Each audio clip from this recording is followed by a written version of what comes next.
Want to learn your target language for free? Then get our language gifts of the month right now before they expire. Here's what you're getting this month. First, the Giving Directions Conversation Cheat Sheet. Do you know how to tell a taxi driver where to go in your target language? You'll be able to. With this PDF cheat sheet, you'll learn must-know words and phrases for giving directions. Second, the Most Common Verbs PDF ebook. You'll learn over 90 common verbs with this bonus PDF picture ebook. Download and review on any device. Third, how to talk about what you do in your free time. Learn how to say video games, fishing, and much more. You'll pick up over 25 words for leisure activities with this vocab bonus. Fourth, how to learn from home, learning strategies. Want to learn the language from the comfort of your own home? This 1-minute lesson will give you all the best tactics for learning languages. Fifth, the top 35 adjectives for personalities. Can you describe your personality? This next bonus will teach you the 35 must-know adjectives for personalities, so you can talk about yourself in your target language. Sixth, free language learning audiobooks. Want free access to our huge library of beginner-level audiobooks? Then click the link below. Save the audiobooks to your device and listen and learn. They're yours to keep forever. And finally, the deal of the month. If you want to finally master the language with lessons by real teachers and our complete language learning program, get up to 45% off our 6-month challenge sale. To get your gifts and language learning resources, click the link in the description below. Download them right now before they expire.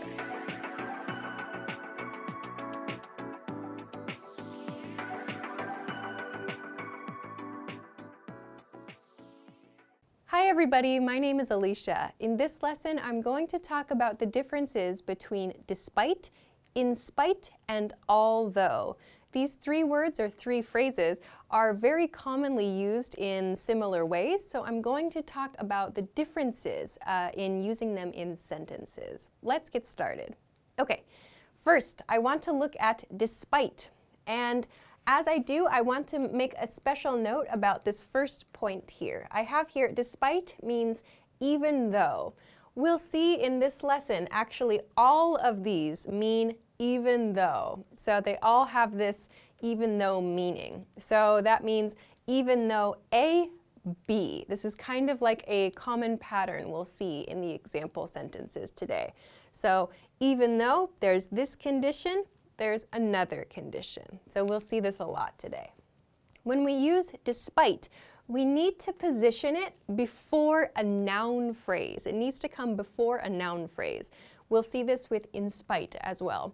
So this is commonly used with these 2 patterns. So first is the fact that. This means the expression despite the fact that, and then you describe your condition. This is one very common way to use despite. We can drop that here. So despite the fact, or despite the fact that, those are both very common ways to use despite. We can also use despite before a verb in the ing form. So here we're making it into a noun. So despite having, or despite studying, or despite walking, despite sleeping, so we're using that ing form. We can use both of those patterns with despite. It's very common. So let's take a look at how this appears in sentences then. First, despite the fact he had no money, he took an expensive vacation. Despite the fact, so here I have the fact, he had no money, he took an expensive vacation. So we have to use some kind of noun expression here when we're talking about, or rather when we're using despite. So this, despite he had no money, this is incorrect. This is an incorrect sentence. We need to use a noun here. So in this case, the fact. So here, the fact means this part, he had no money. This is the fact we're talking about here. So the fact means true information, 100% true information. So despite the fact, this 100% true information, he took an expensive vacation. So again, even though A, B.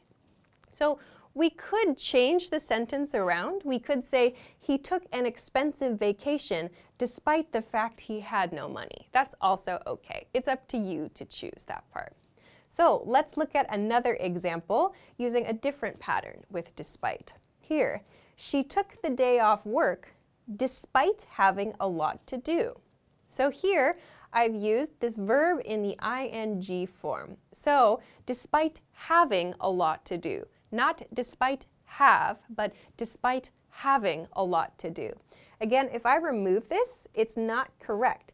Despite a lot to do, it's not correct. We need to use a noun there. So she took the day off work despite having a lot to do.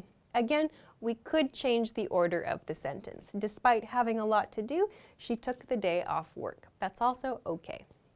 All right, one more example here. We were pickpocketed at the airport. Despite that, we had a great trip. This is another common way that we use despite. Here, my noun is that. In this case, that refers to the point in the previous sentence or in the previous clause. In this case, despite the fact we were pickpocketed at the airport, so despite this situation, despite this condition, we had a great trip. So you'll commonly hear despite that used to refer to the previous statement. Okay, so this is how we use despite. Now let's compare that with in spite. So in spite, again, means even though, just as all of these do in this lesson.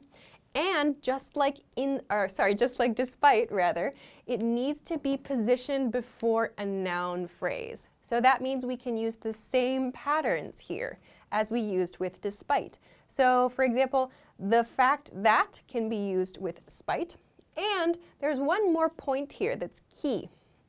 We have to use of when we use in spite. So not just in spite, but in spite of something.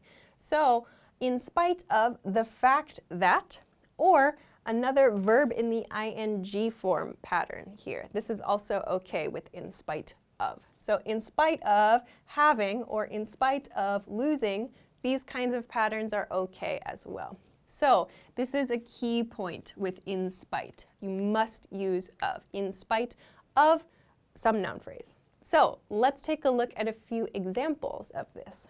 First, in spite of the fact we lost the game, the coach took the team out for pizza. So here is my noun phrase. Here I've used of, in spite of the fact we lost the game. So that's my A here, even though A. The coach took the team out for pizza, B. So even though A, B. In spite of A, B. So there was this condition, we lost the game, even though that was the situation, the coach took the team out for pizza. So we can use in spite of here. Another example, he didn't get the job he wanted. In spite of that, he was cheerful and optimistic. So again, here I've used that as my noun phrase, where that refers to the previous sentence. So he didn't get the job he wanted, maybe a disappointing thing. Despite that, or in spite of that here, we can use to refer to that, to mean like even though this was the case, he was cheerful and optimistic. So you heard me just now use despite instead. That's a pretty good clue then, a pretty good hint that actually we can use in spite of and despite to mean exactly the same thing. They have exactly the same meaning. The only difference is this of here. We need to use of with in spite and we do not use of with despite. So they are totally interchangeable. You can choose which you prefer. I think I tend to use despite more, which is why I used it just now. If you want to, you can use in spite of too. To me, in spite of feels a little bit more formal, but it could be just personal preference there. So we can use these two in exactly the same way. We just need to consider this of point before the noun phrase. Okay, finally, let's look at although. Although. So yes, although, again, means even though, as the others do.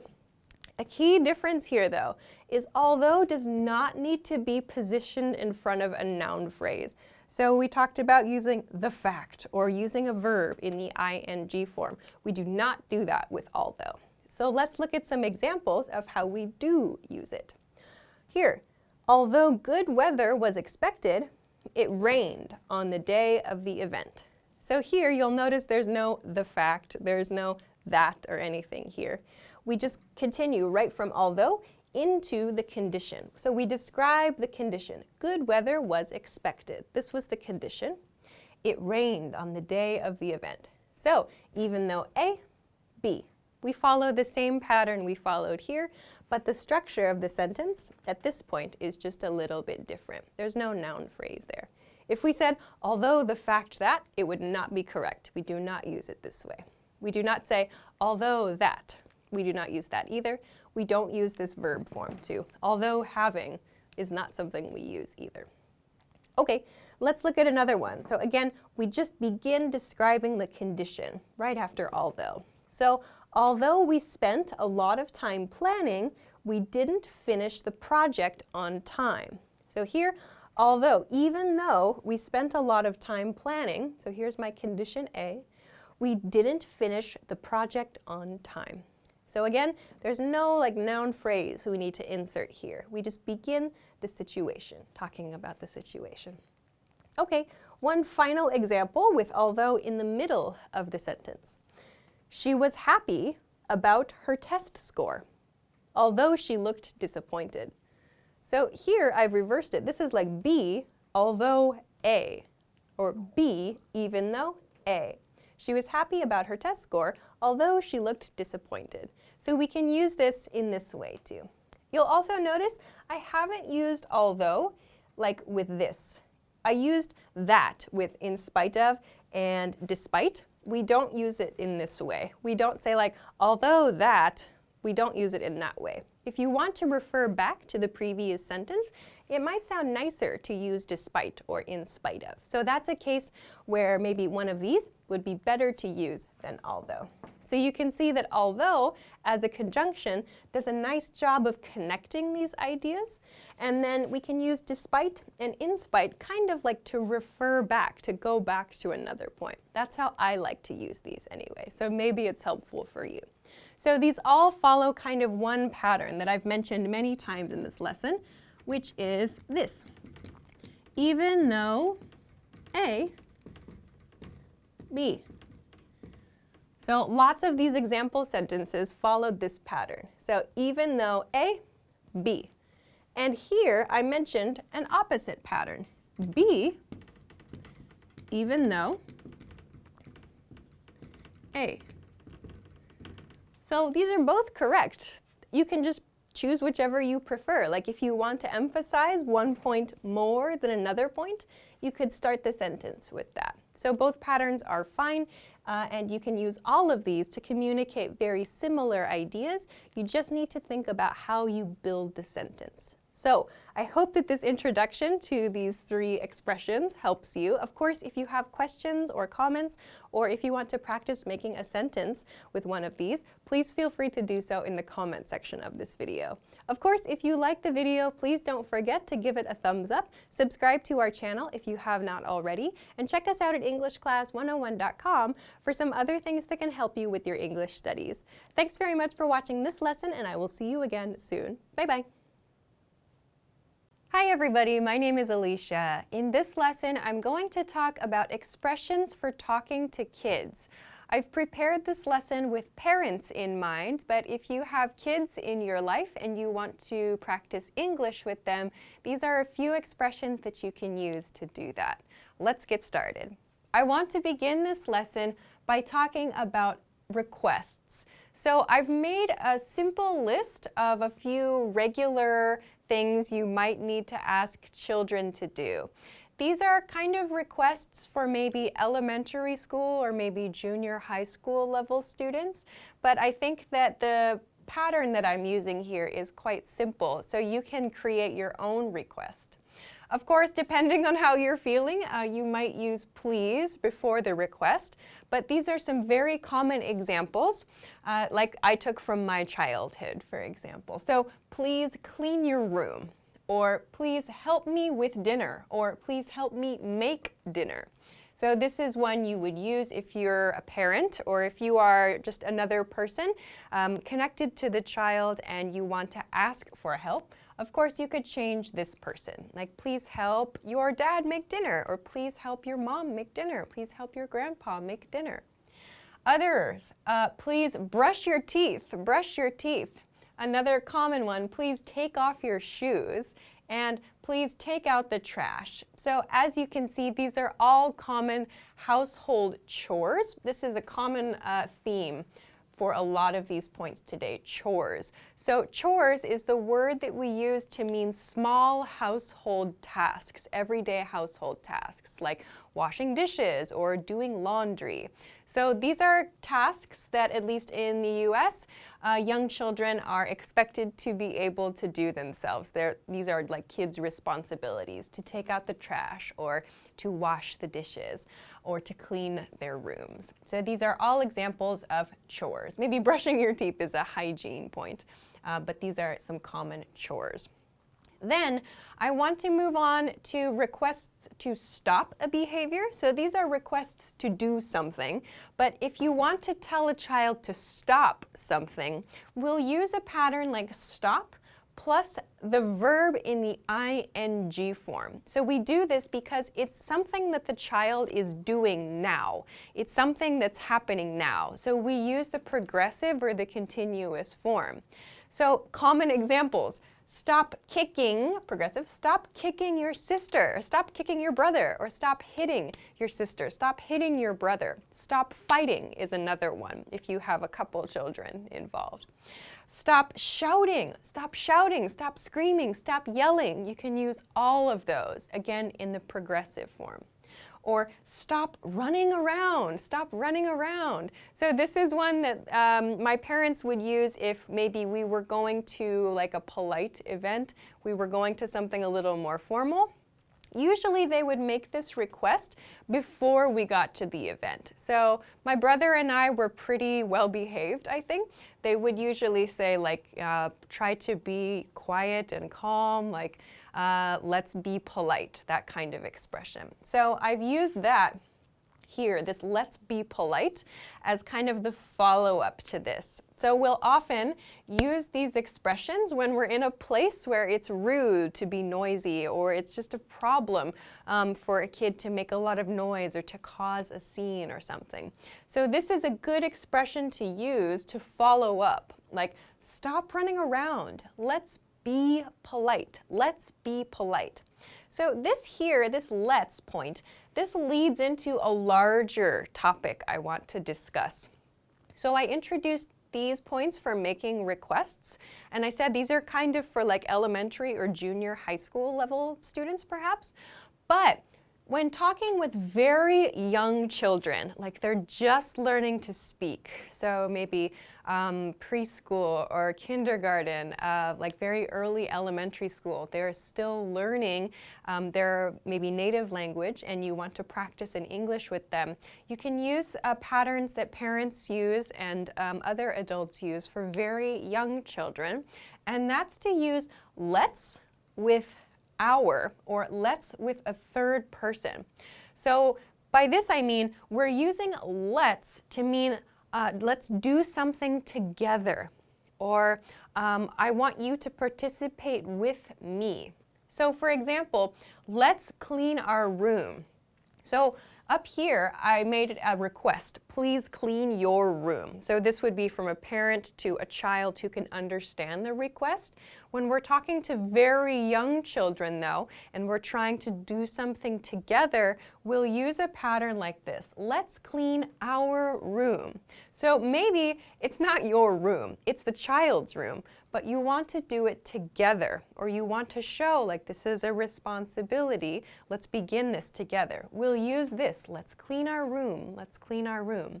Or let's help Grandpa with dinner. So this is how we would change this sentence. So I mentioned help me with dinner. We can change this person here to another person. And by adding let's, it sounds like together we're going to help Grandpa with dinner. So this is what I mean by this third person here. Let's help Grandpa with dinner. or let's take off our shoes. So for example, if you arrive someplace and together you want to take off your shoes, you can say this, let's take off our shoes. So this sounds more gentle and like we're doing something together than please take off your shoes. So final example, let's brush our teeth. So maybe if you brush your teeth with your child, you can use an expression like this. So as I said, we tend to use these for very young children, and when the child gets older, we use more formal request patterns to ask about chores and things. Okay, let's continue on then to some information questions. So you'll notice I've used this have you pattern for a lot of these. So these are questions that you can use to follow up on your requests here. So relating to chores or to homework. For example, have you done or have you finished your homework? Have you done your homework? Have you finished your homework? You could say to, did you finish your homework? That's okay. That's fine as well. Have you done your homework is also okay to use. Parents use both of these. Another one, have you done your chores? Have you done your chores? This is a great example of a common question we use. You'll notice I've used chores here. So chores means not just one task, but all the tasks that are the child's responsibility. So for example, when my brother and I were growing up, we had to wash the dishes and like vacuum the house and like take out the trash, I think, something like that. Those were our chores. So those three things, those were our responsibilities. So when my parents asked us, have you done your chores? We had to answer about all of those responsibilities, chores. So if you want to be specific, you could say, have you washed the dishes? Or have you vacuumed the house? Or to ask about everything, you can ask, have you done your chores? Again, you could change this to finished. Have you finished your chores? Or did you do your chores is also okay. You can use a simple past tense there too. Another example, have you cleaned your room? Have you cleaned your room? Or again, did you clean your room? That's also fine to use. If you want to ask an information question about something maybe the child doesn't have a responsibility for, you can use something like this, like, what did you learn in school today? Or who did you hang out with last weekend? So you can use these WH patterns to ask very simple past tense questions. Or where are you going this weekend? So these are probably for older children, I think. Finally, I want to end this by introducing some encouragement expressions that we use. These four are great and clear, and I was always very happy to hear these expressions. So they are good job and great job, awesome, and that's cool. That's cool. So if I made something, I drew a picture, or I created something with, I don't know, I like to do kind of creative things. Then when my parents or when my relatives said like, wow, that's cool, I felt so happy. They would say, that's cool, or awesome. Or if I finished my homework, my parents would say, good job, or great job. So these four phrases just, they always made me feel so, so happy. So I would recommend these words if you want to give encouragement to kids. Also, if you do need to express disappointment in something, of course, you can use this pattern, like to stop doing something. If you want to express disappointment, so giving encouragement or expressing disappointment, you can use a couple of different expressions, yes, but the one that always made me feel the most, I guess, sad about my behavior was I'm disappointed. I'm disappointed. So I would suggest if you want to use English with your child or with a child in your family, I would suggest using this expression sparingly. That means just a little bit, maybe only in serious times. So if my mother or father said, I'm disappointed or I'm disappointed in you, it was because I did something seriously wrong. I made a really bad mistake. So maybe like I broke something valuable, or I didn't take care of a very important responsibility, or like I did something and I did not tell them, or I told a lie or something. They would say, I'm disappointed in you. So, of course, that made me feel very sad and like I didn't want to do it again. In other situations, just using this stop pattern was enough, really. Stop doing that or stop touching me. So this was a pretty good one. I didn't like hearing that very much. So again, try to use it just in the serious times. I'm disappointed, or I'm disappointed in you. Of course, you could change that to we're disappointed, meaning your mother and I or your father and I are disappointed in you. That one's also okay. All right, so I hope that this helps you get some expressions that you can use for talking to kids. Of course, if you have any questions or comments or want to practice making some sentences, please feel free to do so in the comment section below this video. Also, if you like this lesson, please don't forget to give it a thumbs up, subscribe to our channel if you have not already, and check us out at EnglishClass101.com for some other things that can help you with your English studies. Thanks very much for watching this lesson, and I will see you again soon. Bye-bye.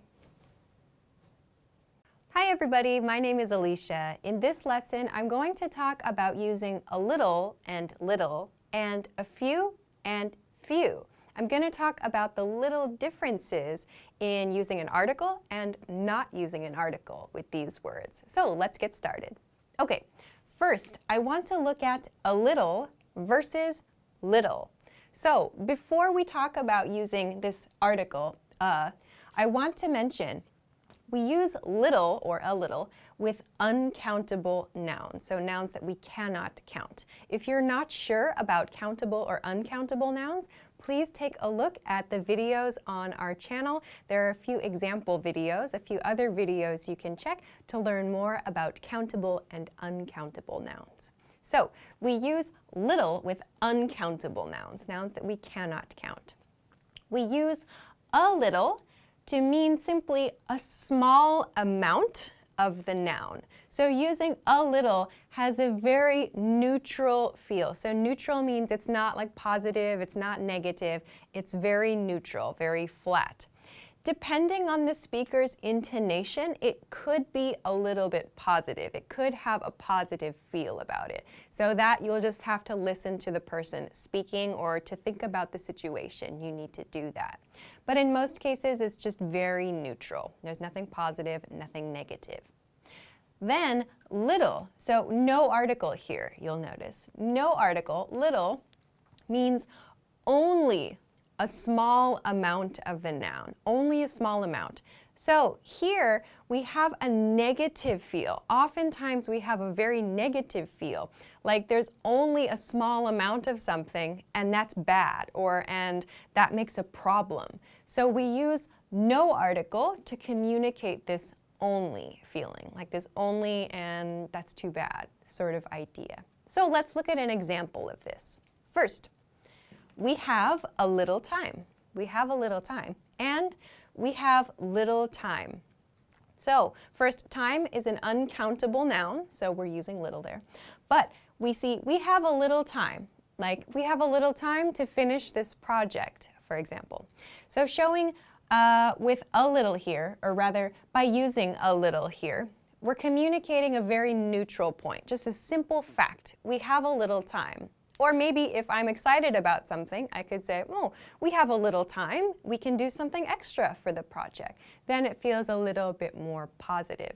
However, in the second sentence, we have little time. That's usually the intonation we use. We have little time. So that sounds like there's very little time. There's only a little time. So that's another way to say that. But we have little time sounds like perhaps there's not enough time, or the deadline is quickly approaching. So there's not much time would be another way to say that. It has a negative feel about it. I'm going to save this example sentence, this pair, for a little bit later because there's another point I'd like to make. But let's keep in mind that this use of the article communicates a simple fact and no article communicates a negative. Okay, so let's look at this same idea with a few and few. So we talked about using little and a little with uncountable nouns. Few and a few are used with countable nouns, nouns that we can count with 1, 2, 3, and so on. So just as with a little and little, a few communicates a small number of the noun, and it's just a general, neutral kind of fact statement. There's no positive, no negative, unless the speaker chooses to create some feeling, like they use their voice to make the situation or to make the statement sound more positive. We can use a few to do that. Using no article creates this negative feeling. So using few means only a small number of the noun. So there's that negative feel again there. So only a small number, like there's not enough of something, or it's too bad. So something negative perhaps has happened. So let's take a look at an example that uses few and a few. First, he gave us a few ideas. He gave us a few ideas. So you'll notice, yes, a few with the article here. And don't forget your S. So this is a countable noun, idea. We need to use the plural form, a few ideas. So he gave us a few ideas, a general fact, just a simple statement. Or if I'm excited, I could say, he gave us a few ideas, like I sound happy, I sound positive about that. If, however, maybe I had some expectation, like this was a really creative person, I expected lots and lots and lots of ideas, but he didn't give us a lot of ideas. I want to communicate that. I can say, he gave us few ideas. He gave us few ideas. So we keep this ideas in the plural form. The only change is no article in front of few. He gave us few ideas. So this shows that we maybe had some expectation or we hoped for something different. So he gave us few ideas and that's bad or that's a negative thing. So when we want to communicate this using few or little, we use an article or no article to change the feeling, to change the nuance of the sentence. Okay, so I want to continue by looking at these last pairs of example sentences here. So I explained in both of these cases that using no article creates a negative feel, in most situations, I would say. However, if you're dealing with a situation where your noun is a bad thing, so I've made a note here. If the noun in your sentence refers to something bad or to something negative, then the feeling actually changes. The feeling becomes positive when you use no article. So let's look at this example sentence first, or this pair rather. So in this case, my noun is pollution. Pollution means like a dirty environment, like dirty water, dirty air, some kind of environment-related problems. So pollution is a bad thing in most cases, I think. So pollution is a bad thing. If I want to make a sentence using little or a little, because pollution is an uncountable noun, I could say the city has a little pollution. So that's a statement of fact. The city has a little pollution, yes. If I use no article here though, the city has little pollution. Actually, that's a good thing. So we're saying there's only a little of this. So because pollution is a bad thing, using little shows there's not a large amount of this bad thing, and that means it's good. So if this noun is something that's negative or that's not good, then using no article is going to create a more positive meaning there. So let's look at one more example. Same idea, just a different noun and a different word here, few. So let's look at this countable noun, problem. So problem is a bad thing, a negative thing in many cases. So problem is something we don't want. First, we have a few problems. We have a few problems. So again, just a simple statement of fact. So I'm probably not happy about that. I would not say, we have a few problems. I would say, we have a few problems. So there's a negative feel with this, actually. Same thing over here as well. Second, though, we have few problems. So this means only a small number of this thing, this bad noun in this case. So because there are a small number of these problems, this sentence expresses a good situation. So we have few problems. That's a good thing. So in cases where your noun is referring to something that's not good, you can actually change the meaning if you do not use the article in front of little or few. So keep that in mind. That's just kind of an exception. In most cases, though, you'll see it used as I talked about in the beginning. In most cases, it follows this rule, this negative feel. But just pay attention to the noun that little or few is modifying, and you can kind of understand, should it be negative feel or a positive feel?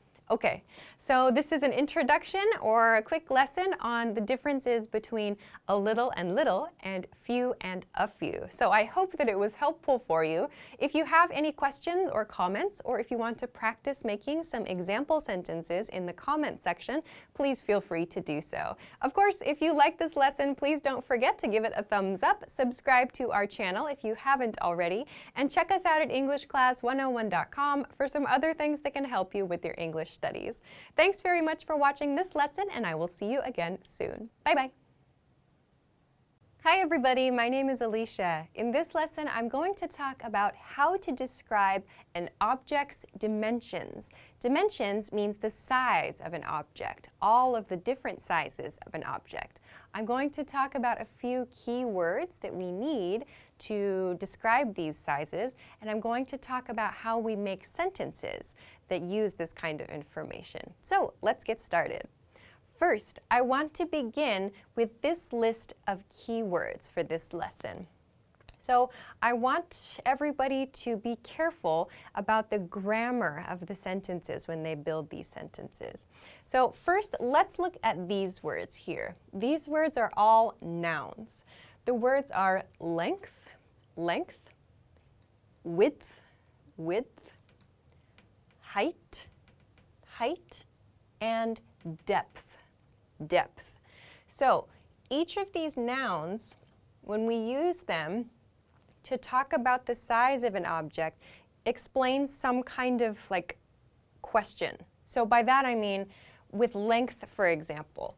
Length tells us how long the object is. So length, you can connect it with the word long. Remember though, this is an adjective. How long is the item? Length is the noun form here. Similarly, width. Width tells us how wide is the object. How wide is the object? So length is how long. Width is how wide the object is. Height tells us how tall the object is. How tall, if that's our question, we're looking for the height of the object. How tall is the object? My height is. That's what we would use to talk about it as a noun. Not tall, which is the adjective form, but height. That's the noun form. Finally, depth. Depth. We use depth to explain how deep an object is. So we might use this more for like things where we need to go under the ground, perhaps. In some cases, it's used for talking about buildings, like how far back something goes. We could also use this to talk about underwater measurements, or maybe like, as you'll see later, like a bathtub measurement, something that goes down.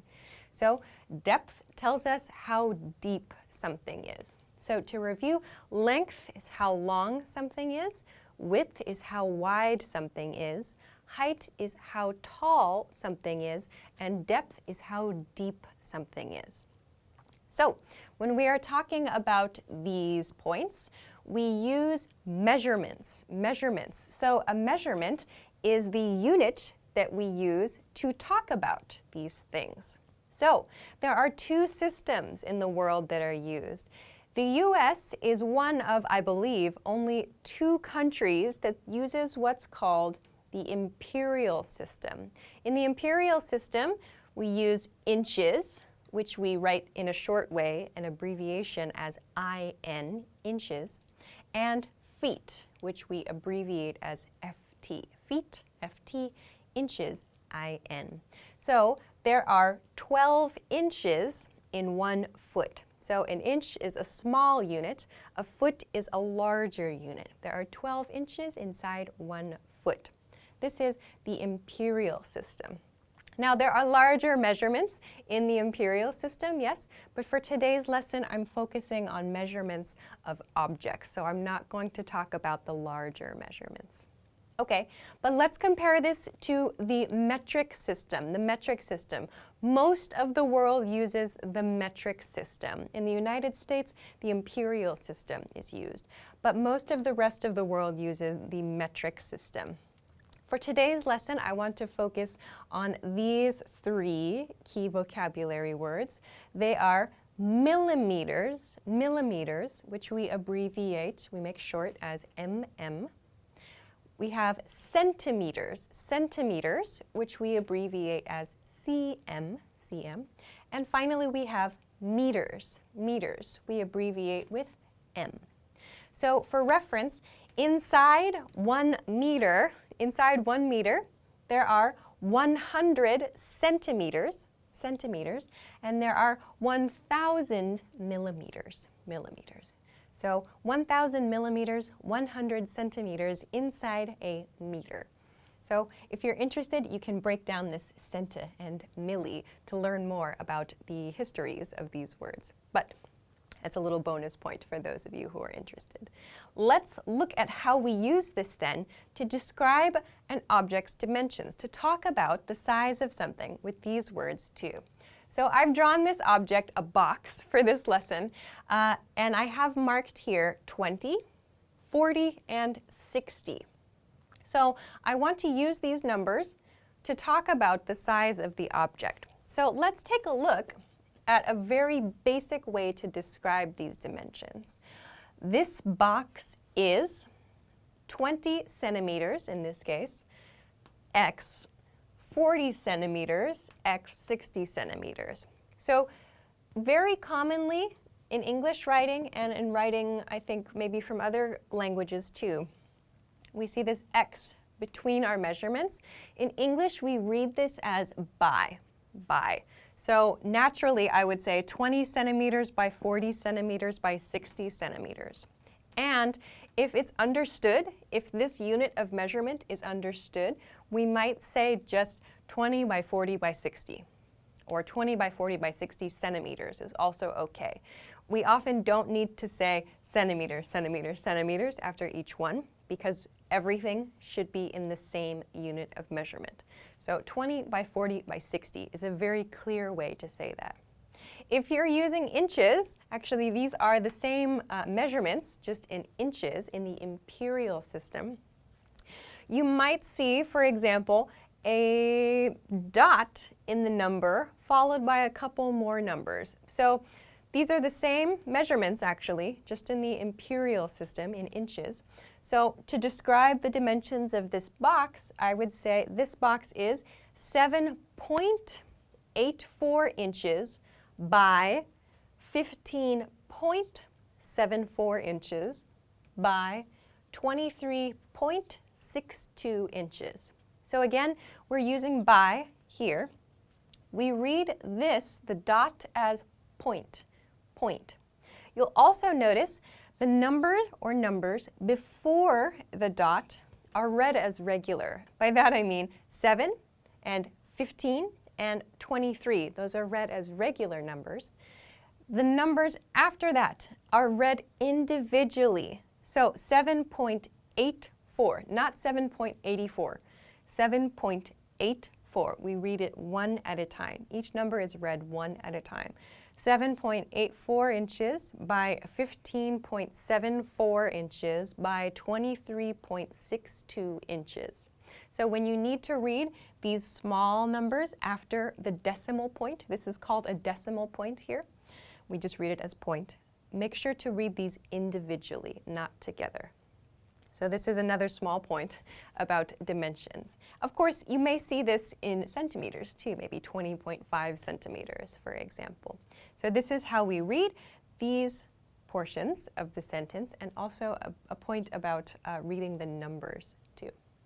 So, how do we use the words long and length and so on? So there are a couple of different ways to describe this. So as I've said here, this is very common using just the dimensions like this. We can do that. If you want to be very specific about your dimensions, you could say, for example, this box is 20 centimeters long. That means the length of the box. So in this case, maybe this is 20, for example. And also, maybe it's like the difference between width and length is sort of just up to the person who created the object, or maybe it's just for reference purposes. So sometimes there's not like necessarily always a rule for which is width and which is length, but length tends to be longer than width. So for this example, probably 40 we would say is the length and 20 is the width. But for this example sentence, this box is maybe 20 centimeters long. This is how I would use long in a sentence. However, if I want to use length, the noun form I talked about earlier, the length is 20 centimeters. So notice this sentence and this sentence are sharing the same information.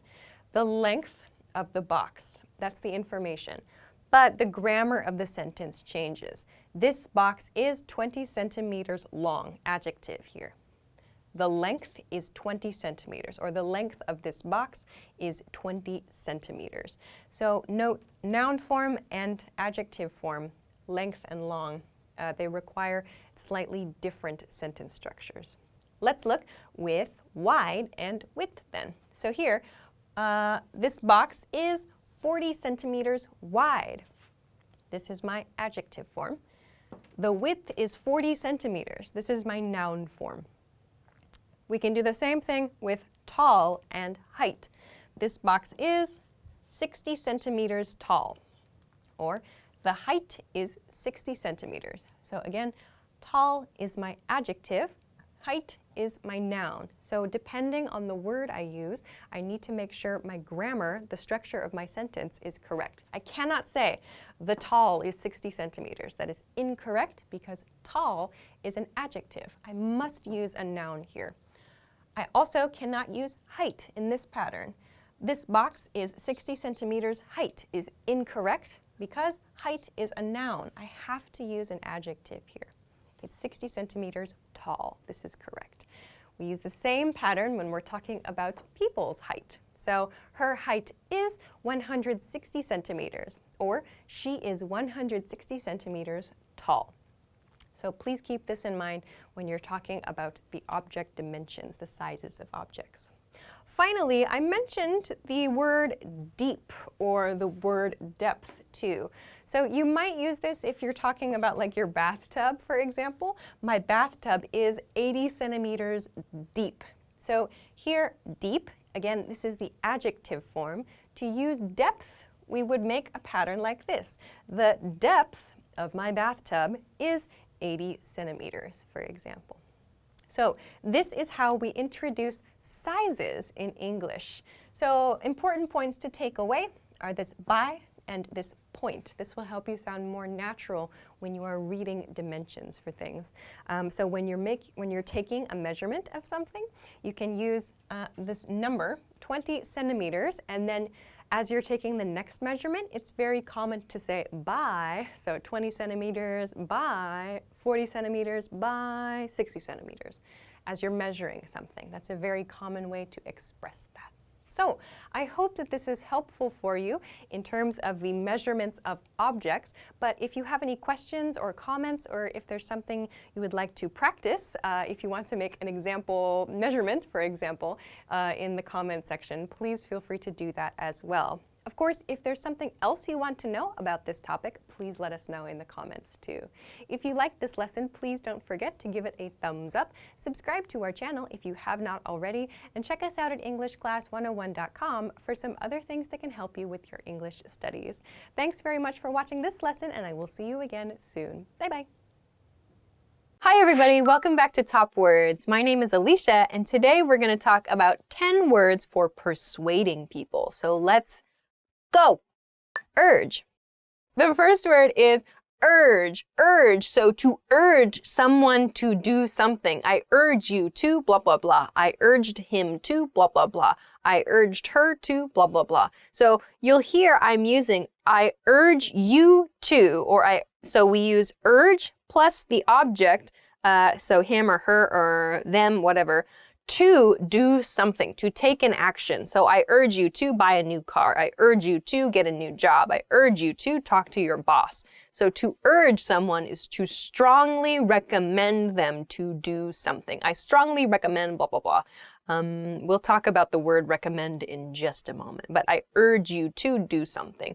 Urge is not really such a common word for persuading, I think, in casual conversation. You might see this in like news reports from, for example, politicians, or maybe like policymakers or kind of people in influential positions. Like, I urge you to vote for such and such person. You might hear it in those cases, but in everyday conversation, we don't use urge so much. So in a sentence, I urge you to make a change. Recommend. The next word is recommend. Recommend is a very common, very simple way to make a suggestion based on your opinion. So I recommend you drink a lot of water, or I recommend you eat healthy, or I recommend he.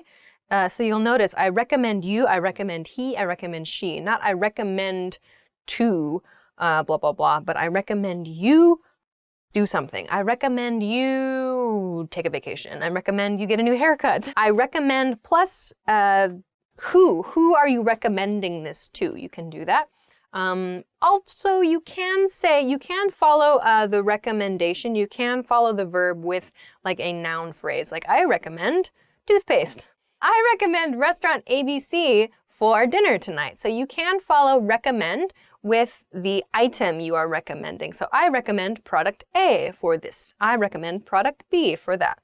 Or you can follow it with a pronoun. So I, you, me. I recommend, well, not I recommend you, blah, blah, blah. Or I recommend noun. Okay. In a sentence, he recommended I see a doctor. Consider. The next word is consider. Consider. So consider, to consider something means to think about something. Consider is a little more formal than think about. So if this is think about, maybe consider is a step above think about. So please consider blah, blah, blah. So please consider plus some noun phrase usually comes after the verb consider. So please consider my new plan, or please consider your mother's feelings. So again, use consider in formal situations. So please consider my proposal. Please consider a change in the department, for example. So use consider in more formal situations to ask someone to think about something. So please consider blah, blah, blah. In a sentence, please consider all the options. You should. The next word is you should, or the next expression is you should, blah, blah, blah. So you should is perhaps the most common way to try to persuade or to give a suggestion to someone. You should, blah, blah, blah. I think you should get a new apartment. I think you should find a new job. I think you should be dating a different person. I think you should ask for a refund. So you should is a very common way to give advice. What do you think I should do is a way to ask for it. You should blah, blah, blah, to give your advice or to try to persuade someone of your opinion. In a sentence, I think you should find a new apartment. Suggest. Okay, next word. The next word is suggest, suggest. So be careful with your pronunciation with this word. There are two G's here. It is not suggest or suggest, or I don't even know. I've heard some very strange pronunciations of this word. It's suggest. So there's a G sound, G, and then it's followed by a J sound, suggest, G, J. Quickly happens there, suggest. What do you suggest? That's a tricky one, so practice slowly. Suggest, suggest, suggest. Fun. Okay, anyway, so to suggest something is to give a very soft recommendation for something. So I suggest you study every day. I suggest you see a doctor. He suggested, in the past tense, he suggested we take a vacation, or we suggest a new policy, or why don't you suggest this to your manager, for example. So suggest is to give a kind of soft recommendation, to just sort of share an opinion. It's a sort of soft persuasion.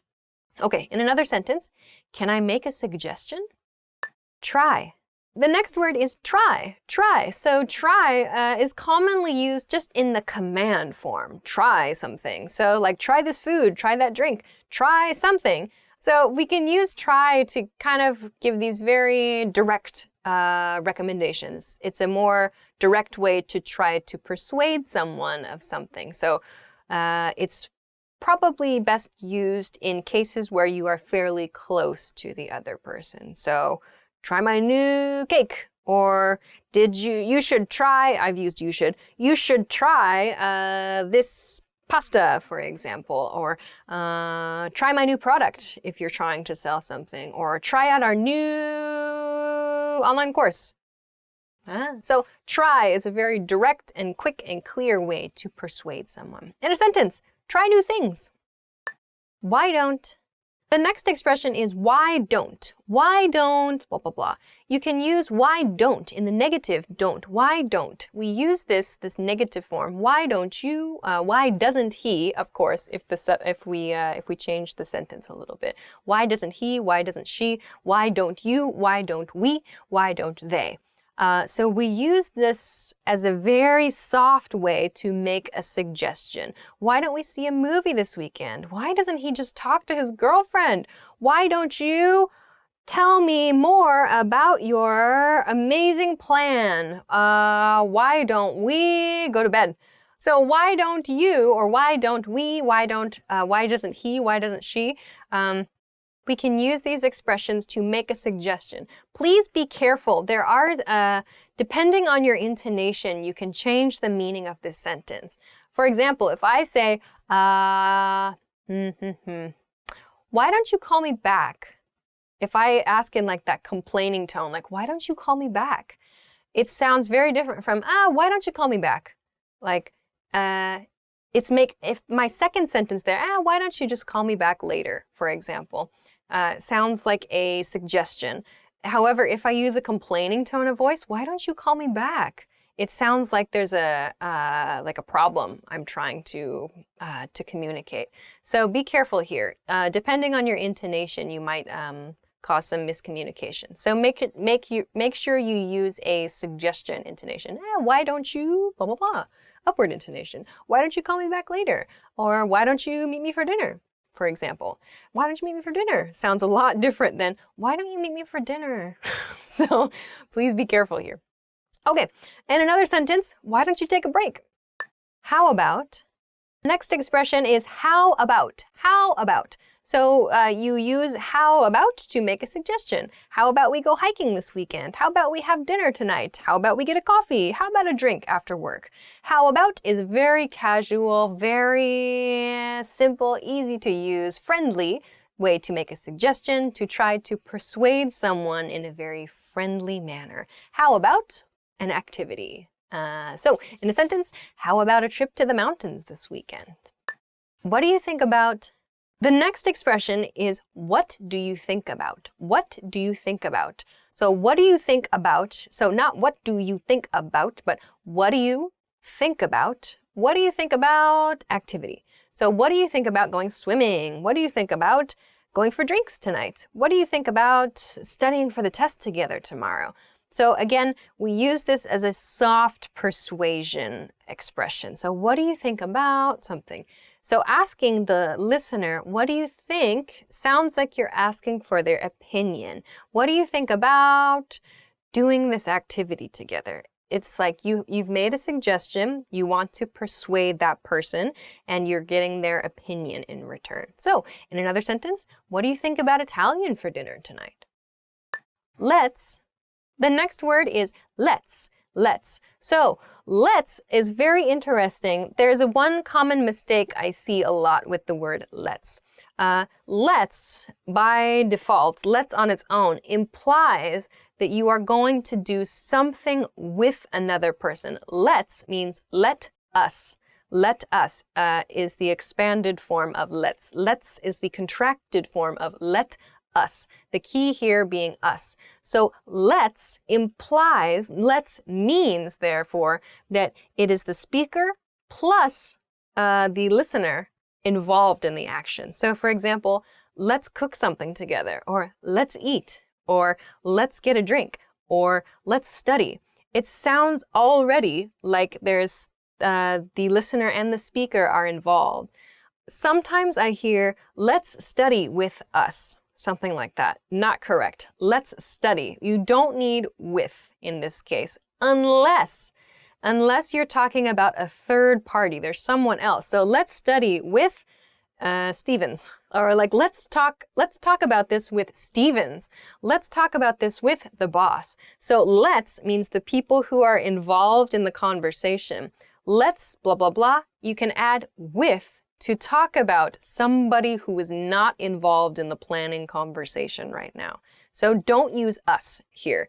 This should be somebody not involved in the conversation. Let's is the people involved in the conversation. Be very careful here.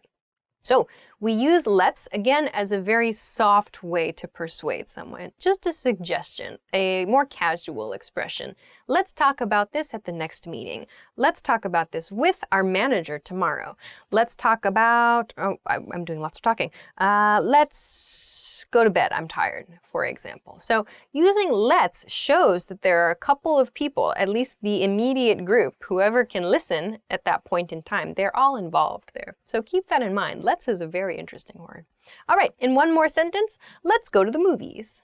All right, those are 10 words and 10 expressions you can use when you're persuading people. I hope that those are useful for you. If you liked this video, please make sure to give it a thumbs up and subscribe to our channel if you have not done so already. Also, check us out at EnglishClass101.com for more good things. Thanks very much for watching this episode. If you have any questions or comments, please be sure to let us know in the comment section below this video. Thanks for watching, and we'll see you again soon. Bye! This is how I persuade people. I just advance menacingly towards them until they agree.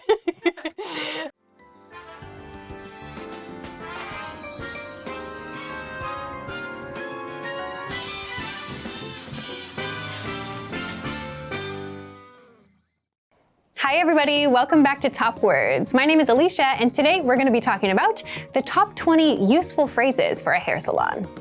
Before we get to the main part of this lesson, make sure to check the link in the description to get PDF cheat sheets that you can use to build your vocabulary and your phrase knowledge.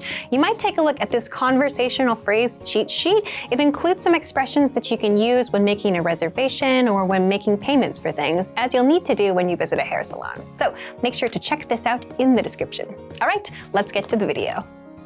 Okay, the first expression is, I would like a simple haircut.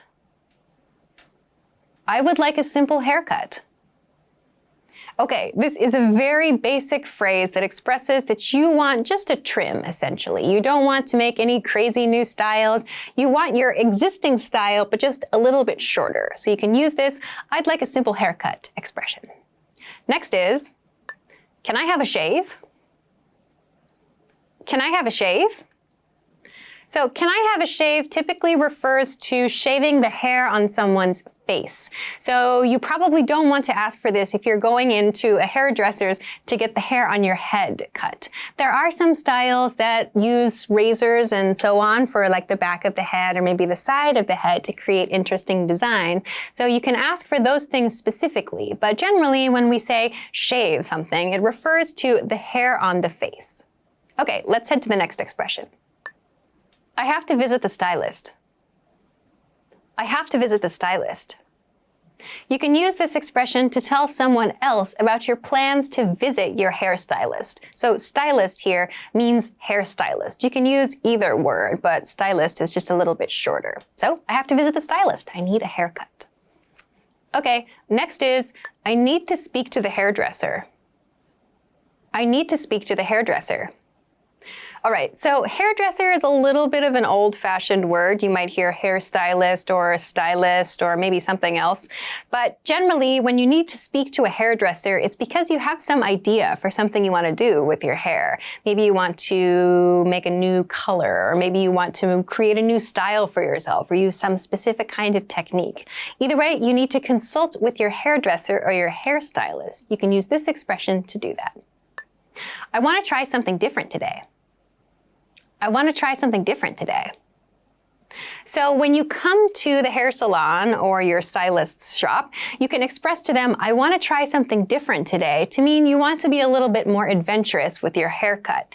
This means you're open to their opinions and their ideas. So if you feel comfortable asking your hairstylist their opinion, you can say, I want to try something a little different today.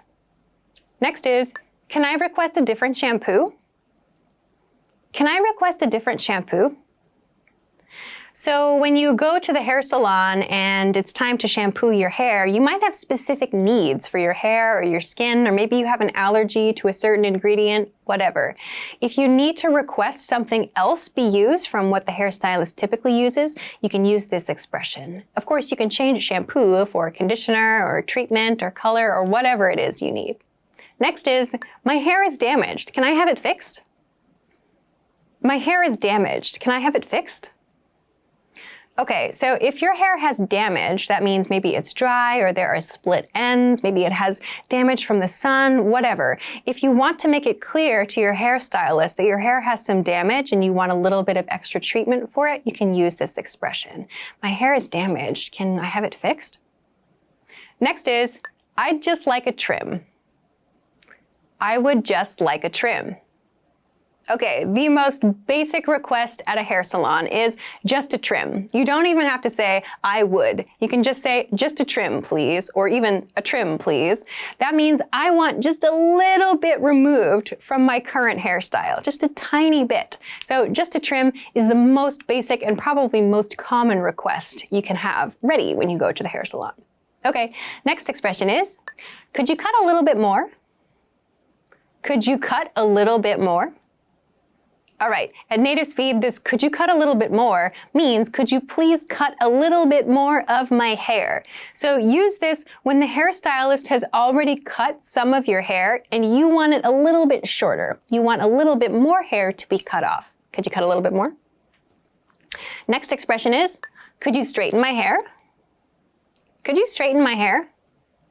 Okay, so to straighten your hair means to make your hair straight, to use a hair iron or use something to create straight hair from wavy or curly hair. If you want your stylist to finish your hair and make it look straight, you can use this expression. Could you straighten my hair? Make sure to say straighten, not straight, not straight, but could you straighten my hair? Okay, next expression is, I don't have an appointment. Do you have time today? I don't have an appointment. Do you have time today? So if you decide on the day that you need to go to the hairstylist, you can call them or maybe drop in and say, I don't have an appointment, but do you have some time today?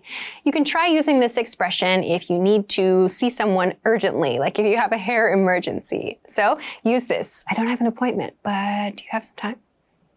Okay, the next expression is, I would like to dye my hair. I would like to dye my hair.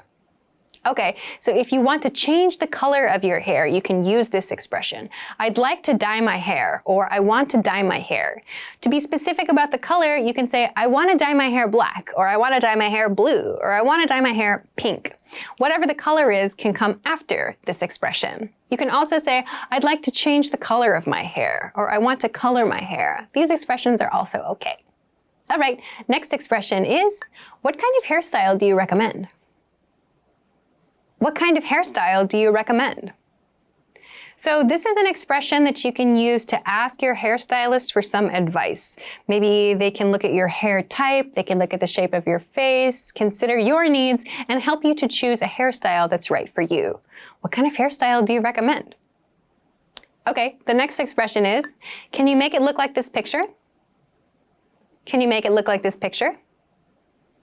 Okay, so in lots of cases, if you find a new style in a magazine or online or something like that, you might think to yourself, I should bring this to the hair salon. When you do that, you can point to the picture and say, can you make it look like this picture?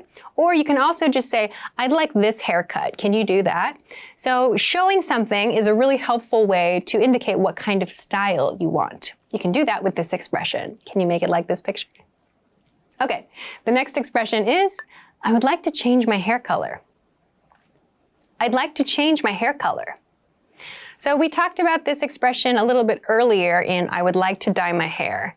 This is a very general expression. I would like to change my hair color. So you should expect a follow-up. What kind of color are you thinking about? Or what color do you want to change it to? So again, if you want to change the color of your hair, this is another expression that you can use. All right, next expression is, can you show me different hairstyles? Can you show me different hairstyles? So this is something you can use if maybe you're not very prepared when you come to the hairstylist.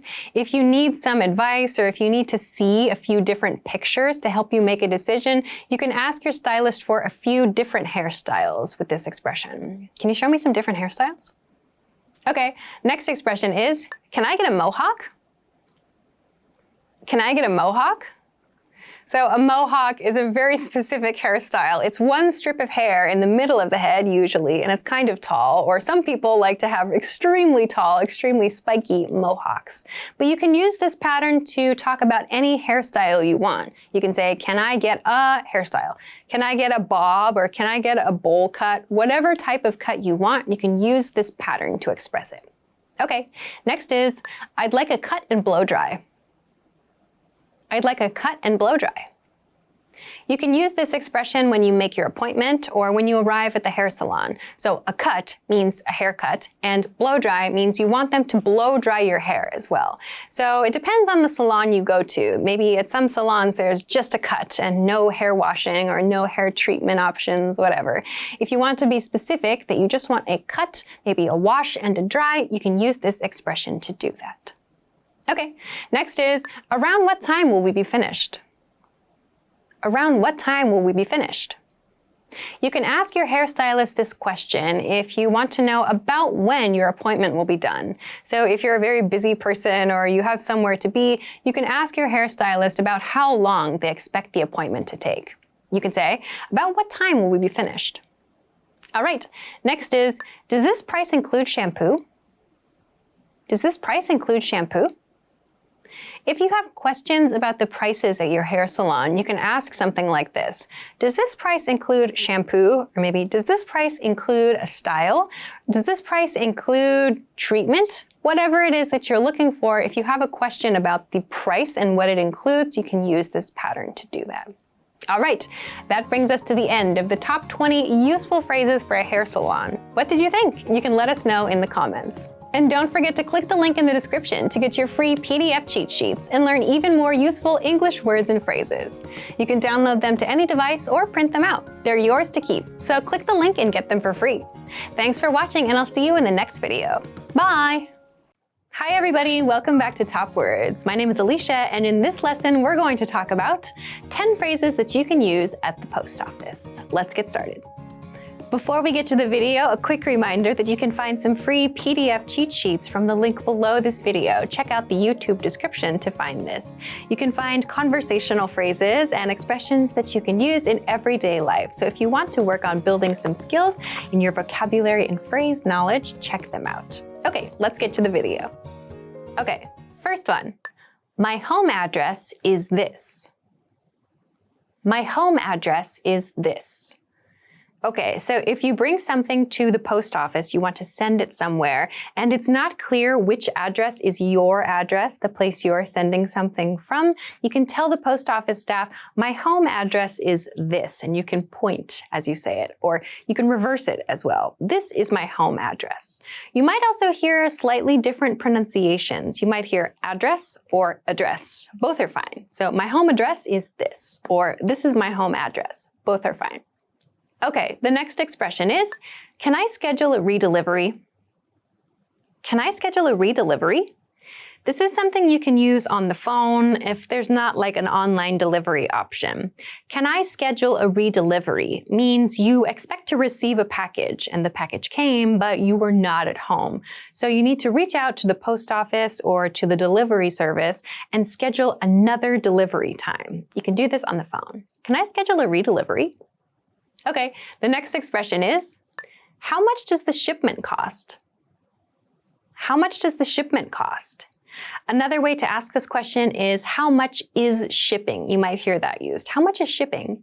How much does this shipment cost means how much will it cost me to send this package or to ship this package? You can use this when you're not sure how much something is going to cost. If you want to try to find a cheaper way to ship something, for example, you can confirm the price with this expression.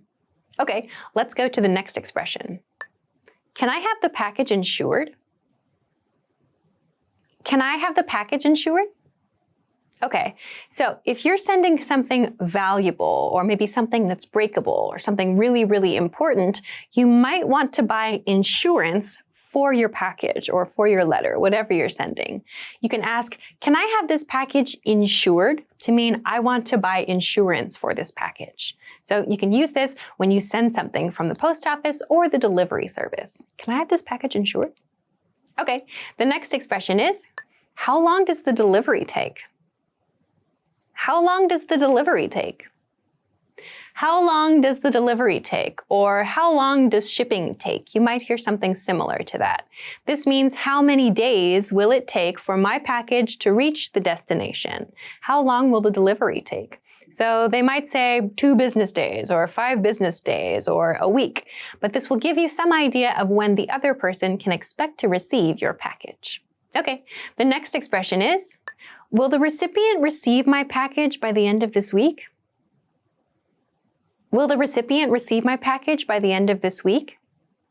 So you can use this expression if you have a specific deadline in mind, and you can change by the end of this week to your deadline. You can say something, for example, to change this a little bit, like, will the package arrive by tomorrow, or will the package be there by the end of the month?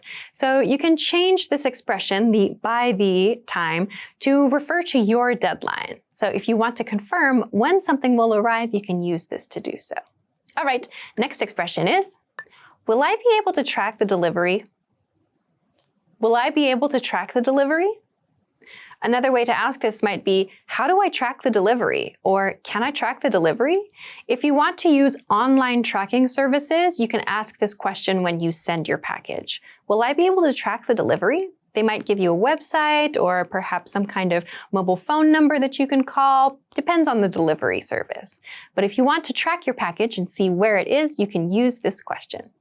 Okay, on to the next expression. How reliable is the delivery process? How reliable is the delivery process?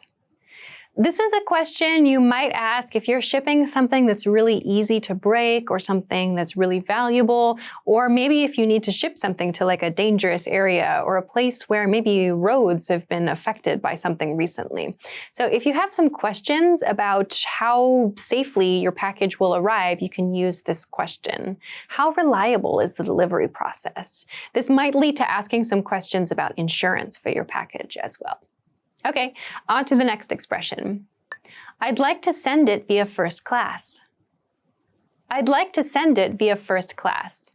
You might also just hear, I'd like to send this first class, so you don't have to use via. But first class means the highest level, like a premium level of shipping.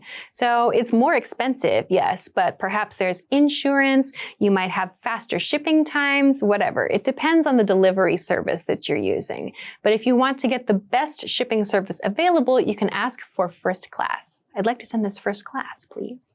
Okay, on to the next expression. I'd like to send several parcels at once. I'd like to send several parcels at once. So parcel is another way of saying package. You can, of course, replace parcel for package here. You can say, I'd like to send several packages, or maybe you have a few things you want to send. The point is, if you come to the post office or the delivery service with many things you want to send, you can express that to the person working there. You can say, I have a few things I want to send, or I have several parcels I'd like to send. So if you go to the post office and you have a few things you need to send, you can use an expression like this. You can say something like, I have several parcels I'd like to send. Or more casually, I have a few things to send. Or I'd like to send a few packages, please. You can use parcel or package, whatever sounds most comfortable to you. But this expression can help the other person understand your needs. You don't have just one thing to send, you have a few. All right, that brings us to the end. Those are 10 phrases that you can use at the post office. What did you think? You can let us know in the comments. And don't forget to click the link in the description to get your free PDF cheat sheets to learn even more useful English words and phrases. You can download them to any device or print them out. They're yours to keep, so click the link and get them for free. Thanks very much for watching, and I will see you again in the next video. Bye! Hi everybody, welcome back to Top Words. My name is Alicia, and in this lesson we're going to talk about 20 useful phrases you can use when talking to your doctor. Let's get started. Before we start, a quick reminder that you can find free PDF cheat sheets to download from the link in the description. You can find a bunch of different topics. You can use these to build your vocabulary. You can use them to find daily conversation expressions and a lot more. So have a look, check the link below the video. Okay, let's get to the lesson. I have an appointment today. I have an appointment today. When you arrive at the doctor's office, you can go to the reception desk or the person working there who's receiving people, and you can say, I have an appointment today. This means they should be expecting you. You can expect to give your name and maybe some other personal information after you say this. Okay, let's go to the next expression. How are you feeling today? How are you feeling today? This is a key question that your doctor will ask you. It's a question about your condition. They'll say, how are you feeling today? Or they might ask something like, what seems to be the problem? Or asking something else about your specific symptoms. So when your doctor says, how are you feeling today? You can explain you're feeling good or not so good, depending on what kind of checkup you're doing. You can express that something is painful or something doesn't feel quite right. There are many different ways to respond to this question, so that's up to you. Okay, on to the next phrase. Not very well. Not very well. So not very well is a very general way to respond to the question, how are you feeling today? When you say not very well, you should expect to provide more details. So why don't you feel very well? So this means that you just don't have a very good feeling about your body, about your condition. Okay, on to the next expression. I think I sprained my left ankle. I think I sprained my left ankle. Okay, so this is an example of a more specific way of explaining your condition. So in this case, a sprain is a type of sports injury, and we tend to see it around the ankles or maybe around the wrists too. So if you think that you know what type of injury you're experiencing, you can express that with something like this. I think I sprained my ankle in this case. Okay, let's go to another way to express your feeling. I feel a sharp pain in my right knee.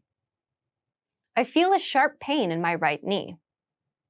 Okay, so this is another way that you can describe something that you're experiencing.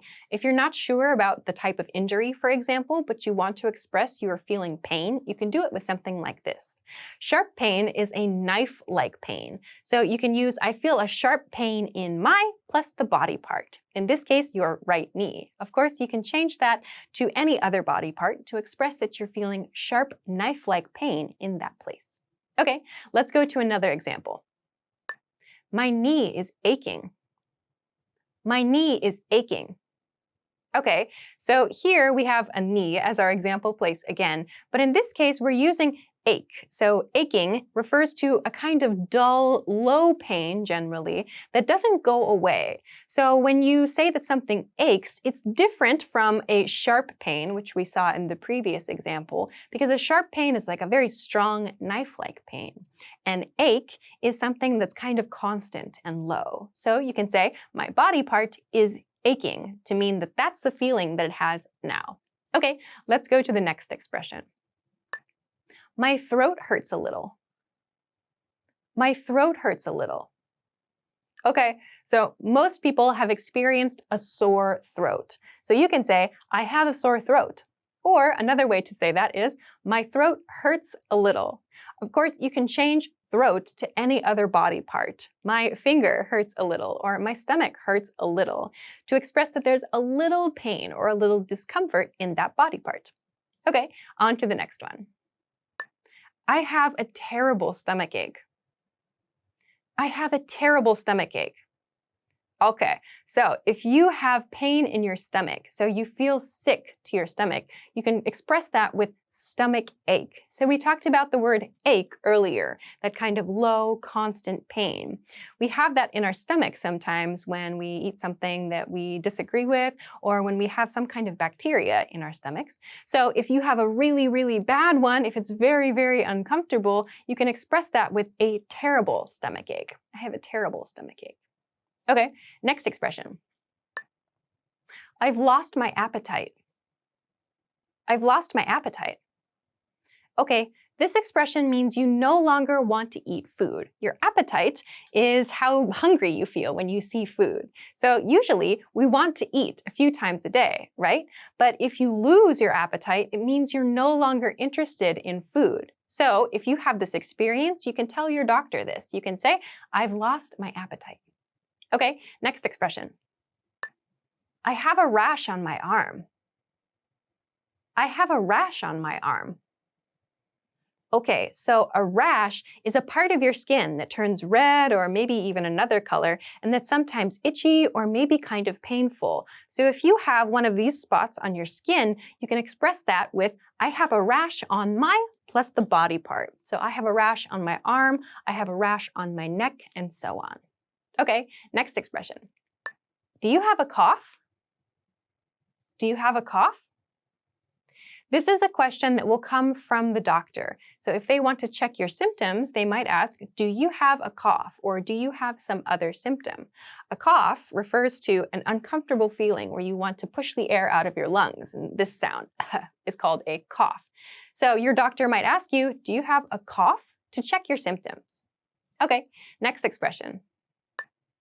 I get tired very quickly. I get tired very quickly. Okay, so this expression refers to fatigue or a feeling of having no energy. If your doctor asks about your symptoms and you want to express that recently you don't have much energy, you can say, I feel tired very quickly. This helps the doctor understand that there's been a recent change in your energy levels. Okay, next expression. Does it hurt when I press here? Does it hurt when I press here? This is another question that will come from the doctor. During a physical examination, the doctor may touch parts of your body, and the doctor might ask you, does it hurt when I press here? Which means, do you feel pain when I press this spot on your body? So just answer yes or no to respond. Okay, next expression. Take this medicine and rest. Take this medicine and rest. This is an instruction from the doctor. After your examination, your doctor might tell you to take some medicine. So they might also tell you to get some rest. In this case, it's both. Take some medicine and rest. It means take the medicine the doctor is giving you and rest your body. Okay, next expression. You might need surgery. You might need surgery. Okay, so this is something that will come from the doctor after your physical examination.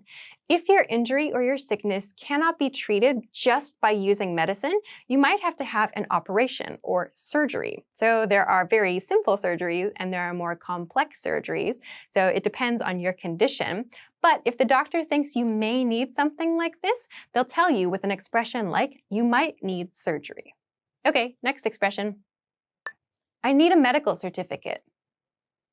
I need a medical certificate. If you need a document that describes your health condition or your medical history, you can ask for one with this expression. I need a medical certificate. You might not have to ask your doctor specifically for this. In many cases, you can simply ask the reception desk for this information. Okay, next expression. I'd like to get a second opinion. I'd like to get a second opinion. Okay, this expression means I'd like to get a second doctor's opinion.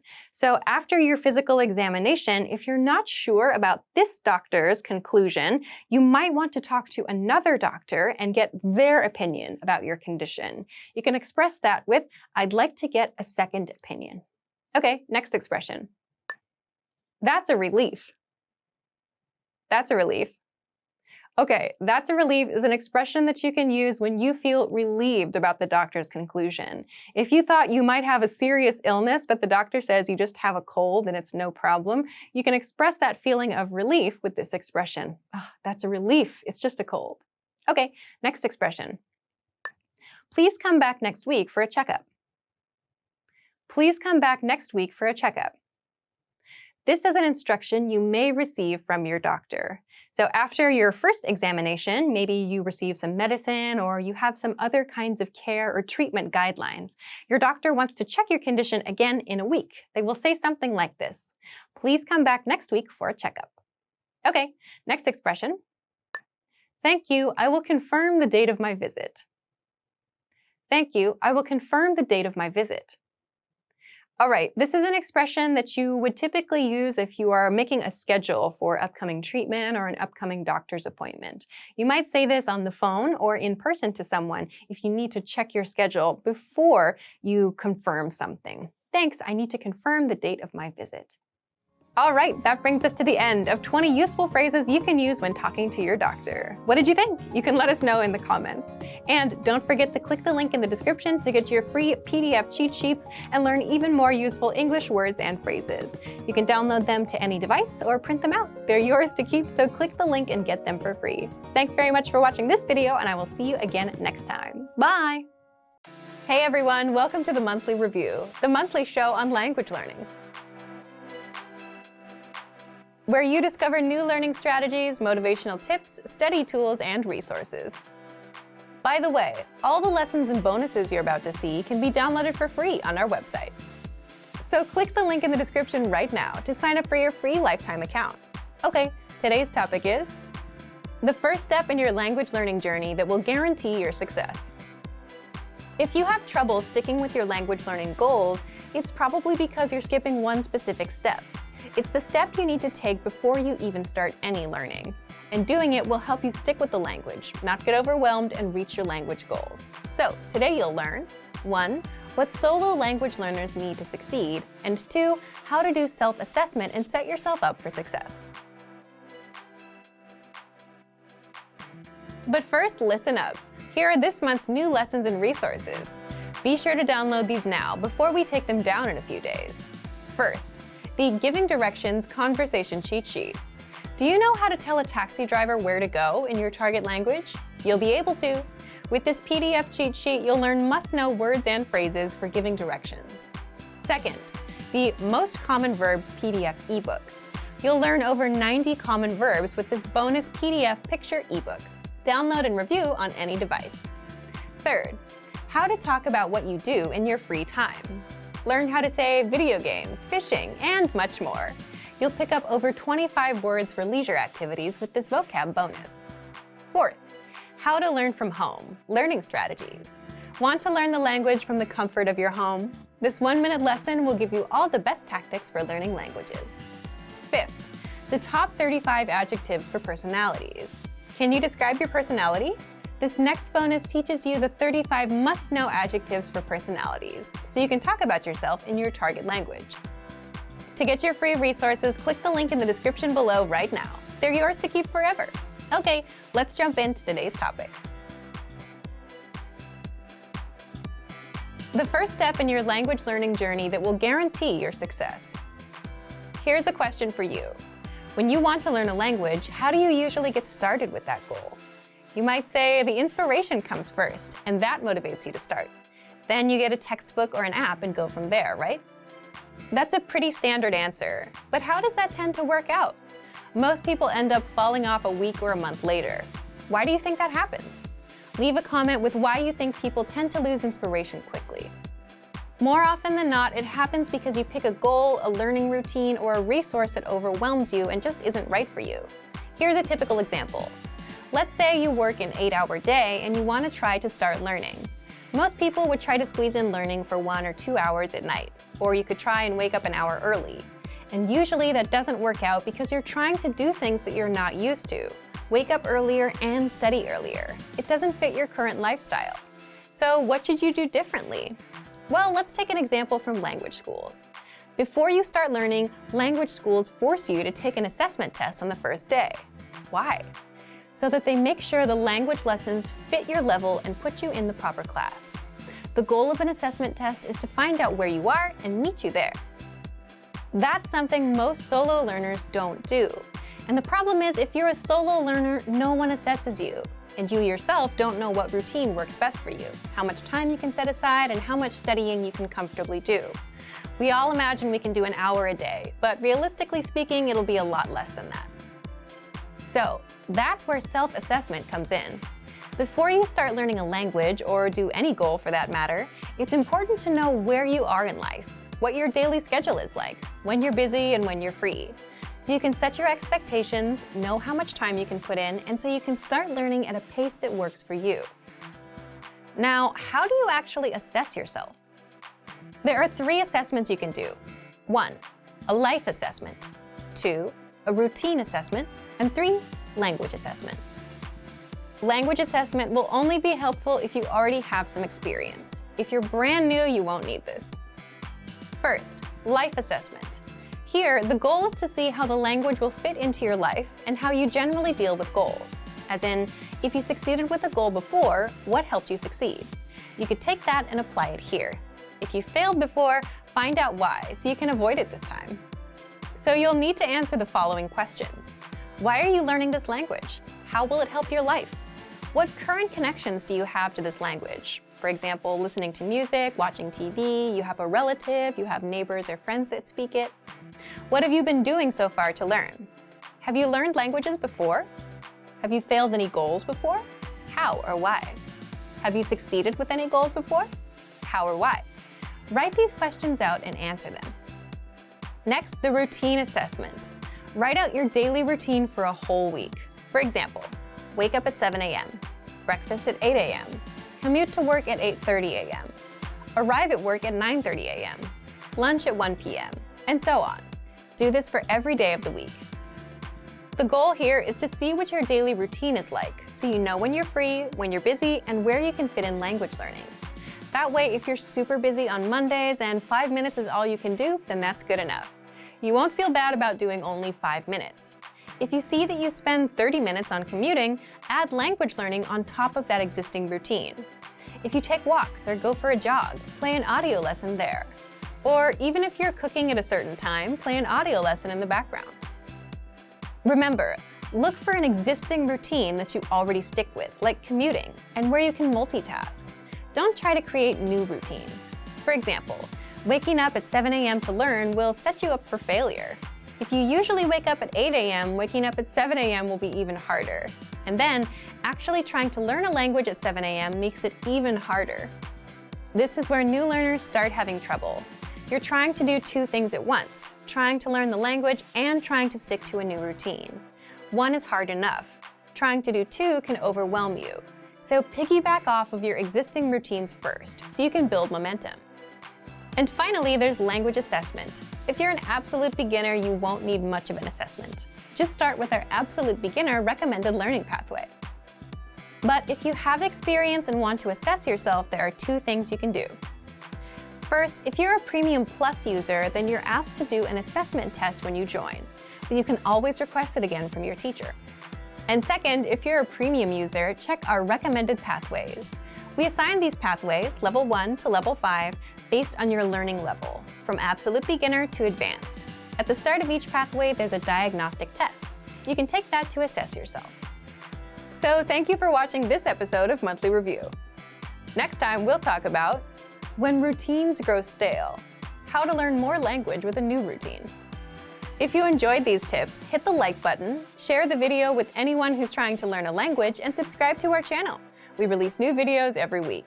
And if you're ready to finally learn language the fast, fun, and easy way and start speaking from your very first lesson, get our complete learning program. Sign up for your free lifetime account right now.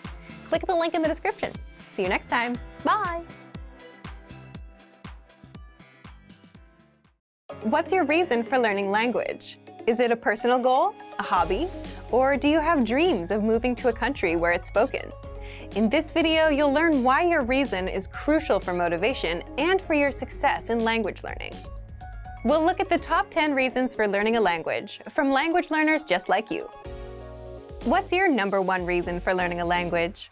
Whatever your reason is, whether big or small, knowing it or knowing your why is crucial for success and motivation. Number 1. I love the culture and the people who speak the language. This is a popular answer. Learning a language can be a great way to learn more about the culture and open up new ways to experience it. Number 2. I want to understand my favorite songs, movies, and TV shows. That's right. Songs, movies, and shows are great ways to immerse yourself in the language. If you're spending your time learning and also immersing yourself, you'll learn faster. Number 3. It's a beautiful language. Sometimes the answer is as simple as that. You have a genuine interest in the language itself. Number 4. My family comes from a place where the language is spoken. This can be popular for students who have moved to a new country and might want to connect to their home country's culture. Learning a language lets them learn things about their heritage and communicate with people who can teach them more about their cultural history. If your grandmother speaks a different language from you, it can be pretty hard to connect. So a lot of people want to learn a language to connect to family members as well. Number 5. I want to speak to my partner's family in their language. Similar to the reason above, perhaps you want to speak to your partner's parents or grandparents, but they don't speak your language. Not only can learning their native language let you connect with them on a more personal level, but it's also likely to impress them. Number 6. I'm learning the language to impress someone. We have many students say that they want to learn a new language to impress someone in their life. This could be a teacher, a parent, a friend, or even someone they admire and look up to. It always feels good to accomplish something and have other people recognize and be proud of your achievement. And you see this very often in language learning. When you learn a new phrase or can make a longer conversation, the people around you are bound to be impressed. Number 7. A love of traveling. There's no surprise here.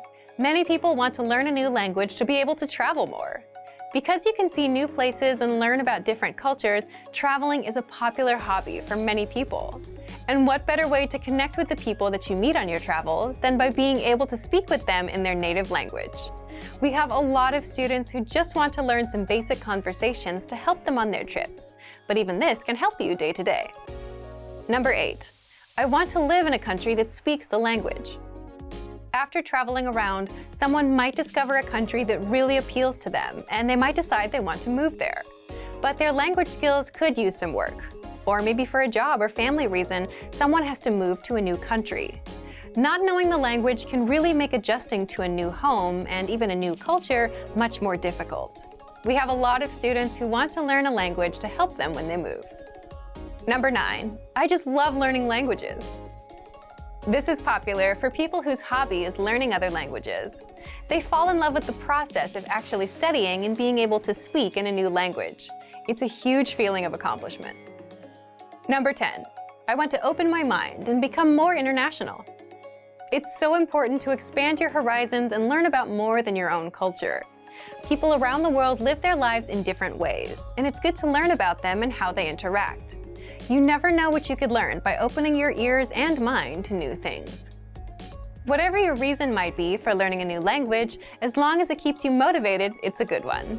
Learning a new language is not an easy journey. It's one filled with lots of ups and downs. So keep in mind your reason and motivation for learning, whether it's so you can move to a new country or connect with a grandparent, and let it push you towards success. And if you're ready to achieve your language goals, just check out our complete language learning program. Sign up for your free lifetime account by clicking on the link in the description. Get tons of resources to have you speaking in your target language. And if you enjoyed these tips, hit the like button, share the video with anyone who's trying to learn a new language, and subscribe to our channel. We release new videos every week. I'll see you next time. Bye! Want to know how to improve your listening and speaking skills, be able to save conversations, listen to them as many times as you want, and learn hundreds of practical everyday conversations? Well, there is an easy way to do this. In this video, we'll go over how to speak more using the dialogue track. So, what is the dialogue track? The dialogue track is an audio track with just the conversation from the lesson. It's only about 10 to 30 seconds long. Let's say you're looking at a 5-minute lesson about ordering food at a restaurant. First, you hear a conversation. Then our teachers explain every grammar rule and translate every word, so you know what it all means. That's where the dialogue track comes in. It gives you just the conversation. Here's what makes the dialogue track so powerful. First, you can quickly review the conversation without re-listening to the lesson. The dialogue track is just 10 to 30 seconds long, so it won't take you very long to cover both new and old information. This makes it perfect for a quick review of what you've just learned, and it helps keep it fresh in your brain. Second, you'll remember the conversations easier. Listen on repeat, like you would with a song, and the words, phrases, and grammar rules will stick better. And the more you come back to re-listen, the better it will all stick. Third, you'll speak more of your target language. So if you have 10, 20, or 100 dialogue tracks like that, then you have 10, 20, or 100 conversations that you'll know inside out and that you can use in real life. For example, conversations like catching up with friends, ordering at a restaurant, talking about your family, introducing yourself, and much, much more. Fourth, you improve your listening skills and can immerse yourself in the language. So imagine you've finished 20 lessons and you've downloaded 20 dialogue tracks to your phone. That's 20 conversations. You can create a playlist and play those 20 tracks and get used to the language and immerse yourself. To recap what we just learned, here's what you do to make the most of the dialogue tracks. First, after you finish a lesson, download the dialogue track. Save it to your computer or phone so you can listen to it on repeat whenever possible. Just replace 3 to 15 minutes of music listening for some language review. Next, if you've finished 20 lessons, you should have 20 dialogue tracks. Use those to create a playlist of these dialogue tracks so that you can listen to all kinds of conversations.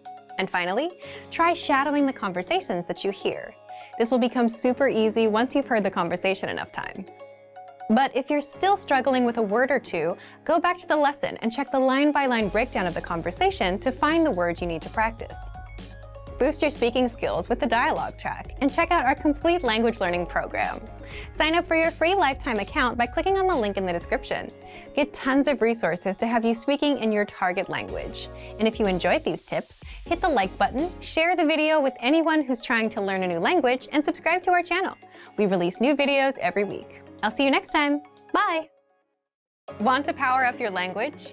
You can do this by using practical lessons that you can use in everyday life. In this video, you'll find out what it takes to power up your language right now. Imagine you're speaking a language without stopping to think. You have all the words and grammar to express what you want to say, and they're all flowing out of you as if you were a native speaker. That's when language becomes powerful. So how do you power up your language skills like that? Books and software alone won't help, but actual practical daily conversation lessons will. Native speakers that explain the conversation and teach you how to respond will power your language up. And so will these tools to help you master vocabulary and pronunciation quickly. First, power up your language with Premium. This includes hundreds of audio and video lessons that will get you speaking. And you should know that we publish new lessons weekly. So on top of the current lesson library, there are even more lessons that you can learn along the way. And whatever your learning level is, we start you off with a lesson that's right for you. You can track your progress and see how much you've mastered with our site dashboard. Seeing your progress really helps you power up your language skills. It's really motivating to know that you're actually speaking and understanding a language that you couldn't before. Next, use the lesson notes. You don't get just the lessons. You also get detailed notes with each and every lesson. Meaning you get the complete lesson in writing and can easily follow along while you study. Plus, we've just recently upgraded them. The notes are brand new, easier to read, and work on any device, browser, or reader. Last, we have our premium study tools. As a premium member, you have unlimited website access, which means you also unlock our premium study tools. you'll get access to our 2,000-word core vocabulary list. These words are the most commonly used in everyday conversation, and they're essential to your conversational fluency. And you'll master them fast with our Smart Flashcard system and the Word Bank. You can perfect your pronunciation by reading from line-by-line transcripts. This means you'll have access to all the must-know words, and you'll be able to practice them with the correct pronunciation. Don't let your language learning slow down. If you're running low on motivation, power up your language learning with Premium. Get all of our premium tools for studying. Just check out our complete language learning program. Sign up for your free lifetime account by clicking on the link in the description. Get tons of resources to have you speaking in your target language. And if you enjoyed these tips, hit the like button, share the video with anyone who's trying to learn a new language, and subscribe to our channel. We release new videos every week. I'll see you next time. Bye! Want to make consistent language breakthroughs? Here's how you do it with our advanced language learning system. In this video, you'll learn about 4 simple steps to make breakthroughs with our lessons. First, by breakthrough, we mean finally understanding and speaking language that you simply couldn't before.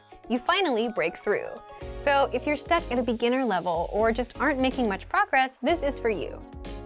Here are 4 simple steps, but the first one is the most important one. Step 1. Accept that you need new lessons, new real-life conversations, new words, and new phrases. So you're hearing something new and improving your language skills. Repeating phrases you already know won't help you move forward. That's a mistake most learners make. They stick to what they already know.